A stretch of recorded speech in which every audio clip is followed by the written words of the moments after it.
Welcome to you both, and I hope we're able to do some level of justice to your remarkable journey here this afternoon. Survival in Sicily was very difficult because it was post-war, and so my parents had to leave the country. But coming to Australia was also quite a difficult choice because we knew nothing about Australia as a 5-year-old who didn't speak a word of English. So it was a very difficult start. When you're starting with nothing, it's very, very difficult. The only thing that I could afford to buy was a piece of swampland.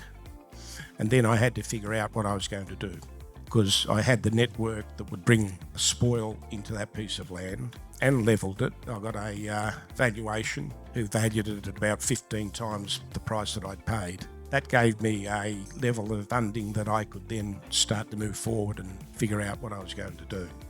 I think it demonstrates just the power of taking advantage of the resources that you have, the trust and faith that you can place in family. My grandparents' home was really their only and their biggest asset. There was a lot of blind faith and trust there, and I think that's what you learn as a family. You back each other, and that's something that hopefully our family continues to do.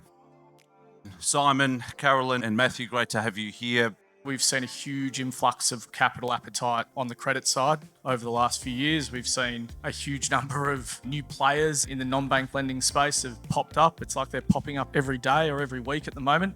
I think that we're going to continue to see the proliferation of the non-bank lending space as the major banks continue to pull away from the commercial real estate sector. I think we'll see those lenders moving further down into investment grade lending and challenging the banks in that space. I think that's going to be very interesting to see how far that capital pushes into that space over the next 24 months, because that's probably where the major banks still have their stronghold in a very large market. So when we talk about the cost of a new house comprising about 35% various forms of taxes and levies, that's the kind of thing you do when you don't want people to do stuff. The idea that we're taxing new housing at 35% is absolutely crazy.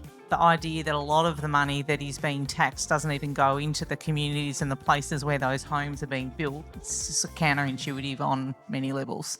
I think everyone is now patently aware of how hard it's become to be a residential developer, whether you're at the premium end of the market, the middle market or in social housing. The idea that we need more of all of those things and the consequences of not having them and the pressure that that's putting on almost everything else, but just getting out of the way of the people who are actually going to build houses, which is the private sector, is I think what we'll see more of in the next 12 months. Whilst the rest of the world sort of just incrementally increasing quarter on quarter, Australia's up 50% for transaction volumes in the last 12 months. I actually think the long-term thematic plays well for Australia because what people will start valuing is where's a safe place to live. So a lot of the things that I think we think here about not being the lucky country really are the lucky country. One of those thematics that might play out is the instability in the world geopolitically, and it from a security perspective I think plays into countries or cities in the world that have the dynamics that Melbourne and Sydney do.